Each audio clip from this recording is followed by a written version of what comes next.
Chapter 1. Tracing Changes Through 1,000 Years. Take a look at Maps 1 and 2. Map 1 was made in 1154 CE by the Arab geographer Al Idrisi. The section reproduced here is a detail of the Indian subcontinent from his larger map of the world. Map 2 was made in the 1720s by a French cartographer. The two maps are quite different even though they are of the same area. In Al Idrisi's map, South India is where we would expect to find North India, and Sri Lanka is the island at the top. Place names are marked in Arabic, and there are some well known names like Kannauj in Uttar Pradesh, spelled in the map as Kannauj. Map 2 was made nearly 600 years after Map 1, during which time information about the subcontinent had changed considerably. This map seems more familiar to us, and the coastal areas in particular are surprisingly detailed. This map was used by European sailors and merchants on their voyages. See Chapter 6. Equally important is the fact that the science of cartography differed in the two periods. When historians read documents, maps, and texts from the past, they have to be sensitive to the different historical backgrounds, the context in which information about the past was produced. New and old terminologies. If the context in which information is produced changes with time, what about language and meanings?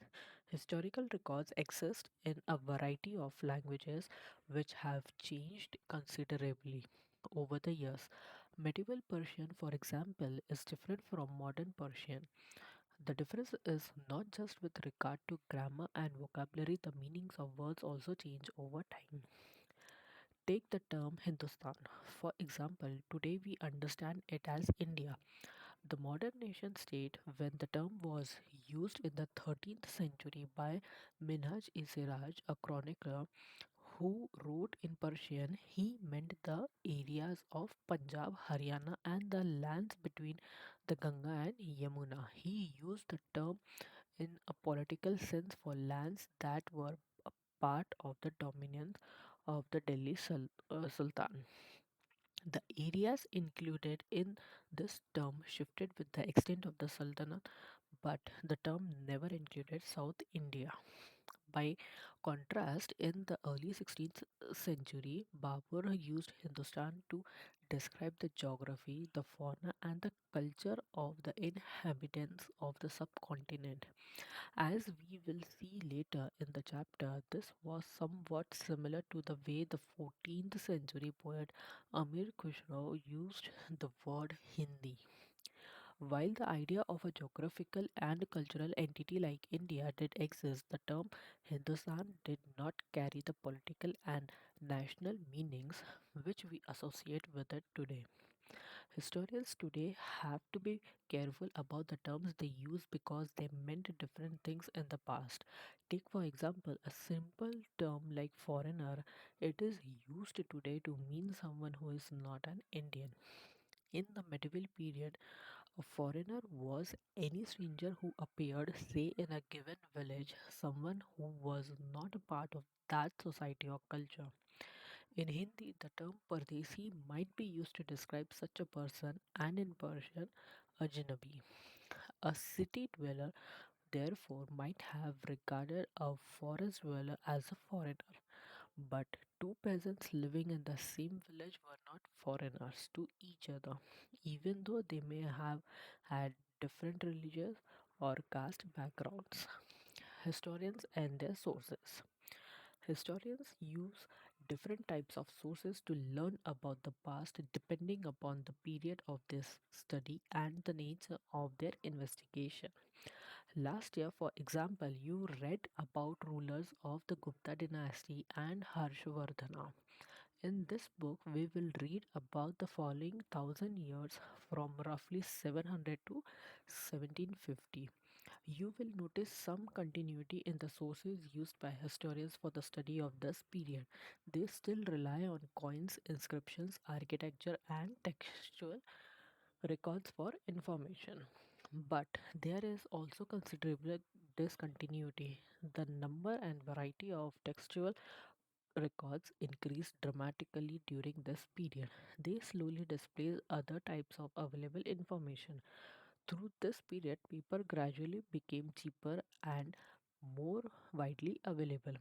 People used it to write holy texts, chronicles of rulers, letters and teachings of saints, petitions and judicial records, and for registers of accounts and taxes. Manuscripts were collected by wealthy people, rulers, monasteries, and temples. They were placed in libraries and archives. These manuscripts and documents provide a lot of detailed information to historians, but they are also difficult to use. There was no printing press in those days, so scribes copied manuscripts by hand. If you have ever copied a friend's homework, you would know that this is not a simple exercise. Sometimes you cannot read your friend's handwriting and are forced to guess what is written. As a result, there are small but significant differences in your copy of your friend's work. Manuscript copying is somewhat similar. As scribes copied manuscripts, they also introduced small changes, a word here, a sentence there. These small differences grew over centuries of copying until manuscripts of the same text became substantially different from one another. This is a serious problem because we rarely find the original manuscript of the author today. We are totally dependent upon the copies made by later scribes. As a result, historians have to read different manuscript versions of the same text to guess what the author had originally written. On occasion, authors revised their chronicles at different times. The 14th century chronicler Ziauddin Barani wrote his chronicle first in 1356 and another version 2 years later. The two differ from each other, but historians did not know about the existence of the first version until the 1960s. It remained lost in the large library collections. New social and political groups. The study of the thousand years between 700 and 1750 is a huge challenge to historians, largely because of the scale and variety of developments that occurred over the period. At different moments in this period, new technologies made their appearance, like the Persian wheel in irrigation, the spinning wheel in weaving, and firearms in combat.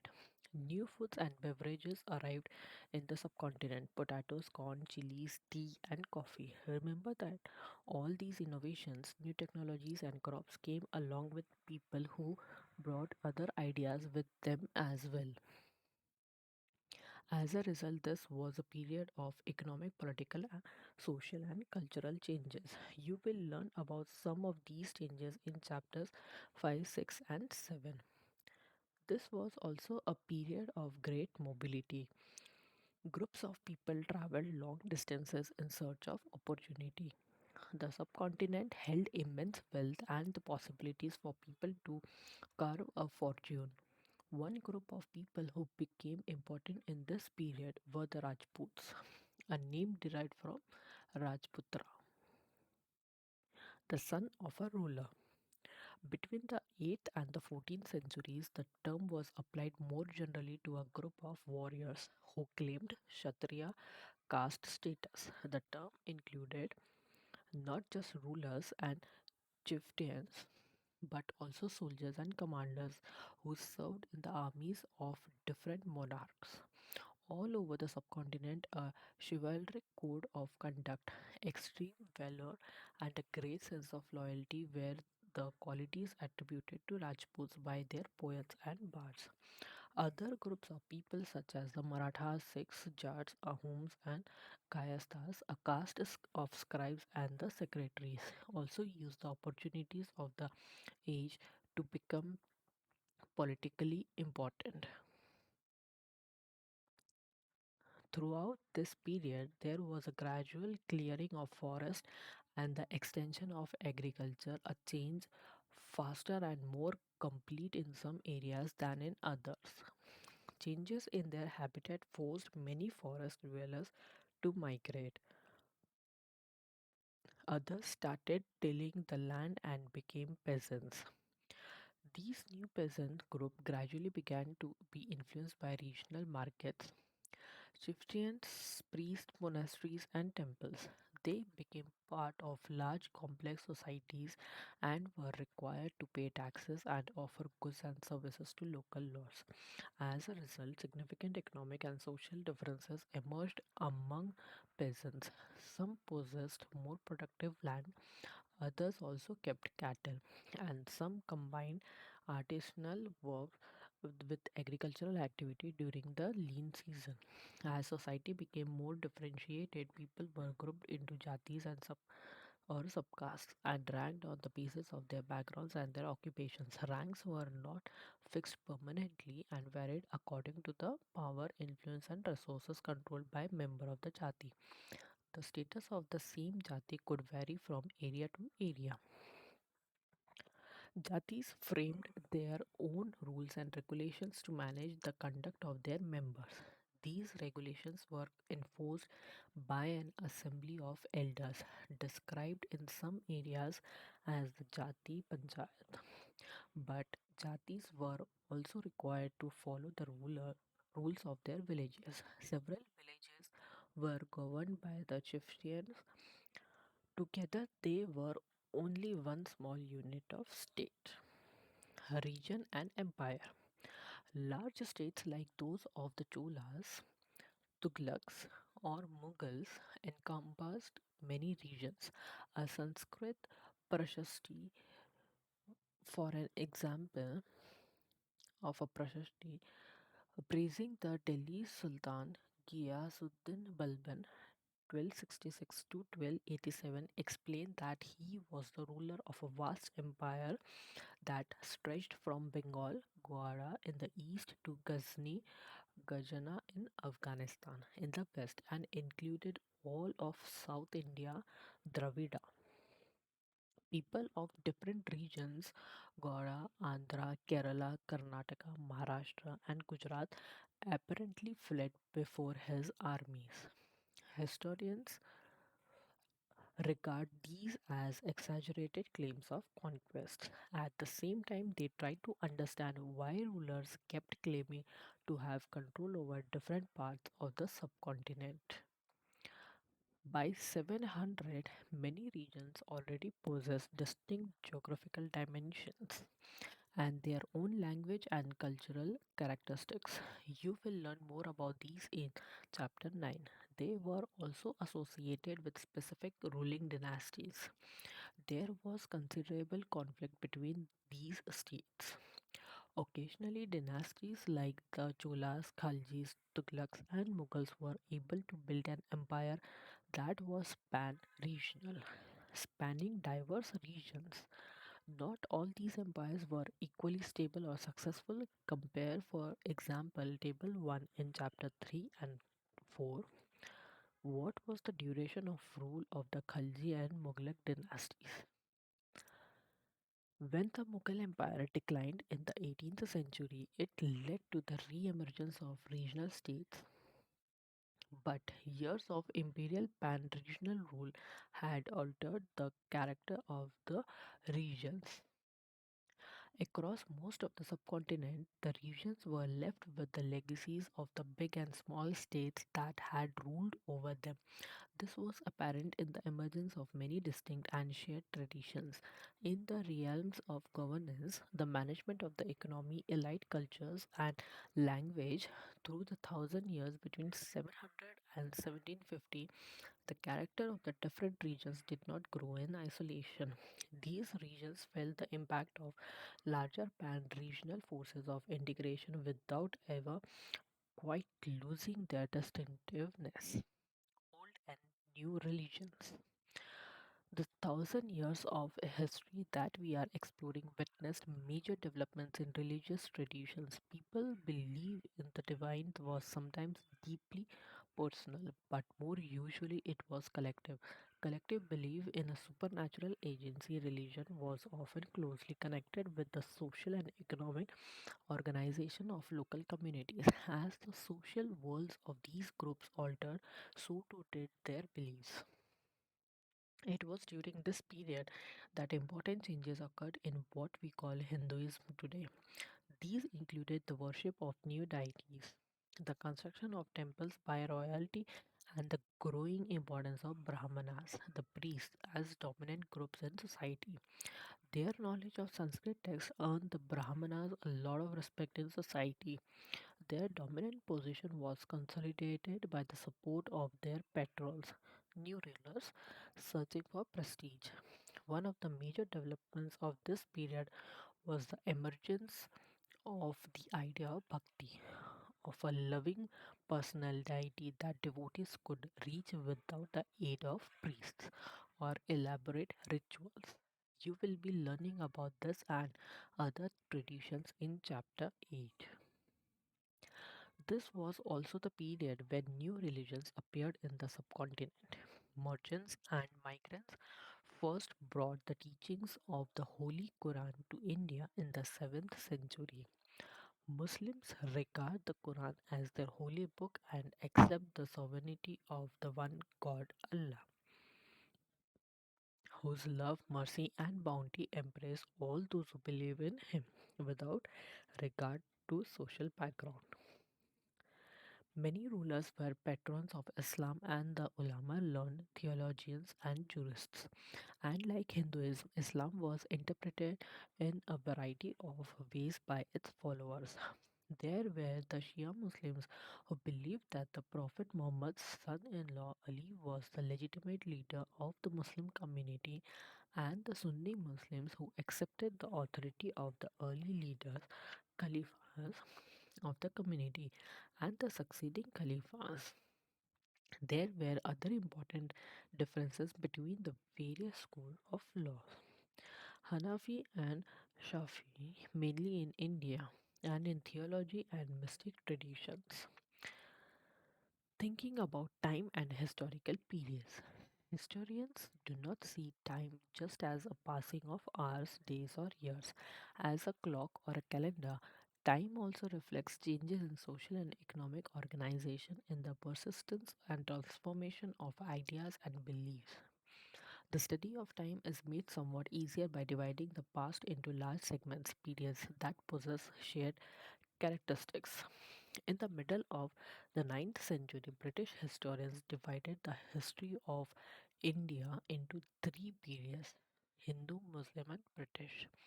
This division was based on the idea that the religion of rulers was the only important historical change and that there were no other significant developments. In the economy, society, or culture, such a division also ignored the rich diversity of the subcontinent. Few historians follow this periodization today. Most look at economic and social factors to characterize the major elements of different moments of the past. The histories you read last year included a wide range of early societies, hunter gatherers, early farmers, people living in towns and villages, and early empires and kingdoms. The histories you will be studying this year are often described as medieval. You will find out more about the spread of peasant societies, the rise of regional and imperial state formations, sometimes at the cost of pastoral and forest people, the development of Hinduism and Islam as major religions, and the arrival of European trading companies. These thousand years of Indian history witnessed considerable change. After all, the 16th and the 18th century were quite different from the 8th or 11th. Therefore, describing the entire period as one historical unit is not without its problems. Moreover, the medieval period is often contrasted with the modern period. Modernity carries with it a sense of material progress and intellectual advancement. This seems to suggest that the medieval period was lacking in any change whatsoever. But of course, we know this was not the case.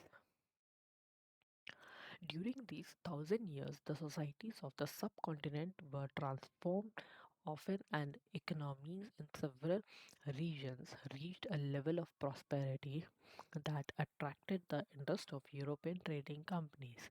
As you read this book, look out for signs of change and the historical process at work. Also, whenever you can compare what you read in this book with what you read last year, look out for changes and continuities wherever you can, and look at the world around you to see what else has changed or remained the same.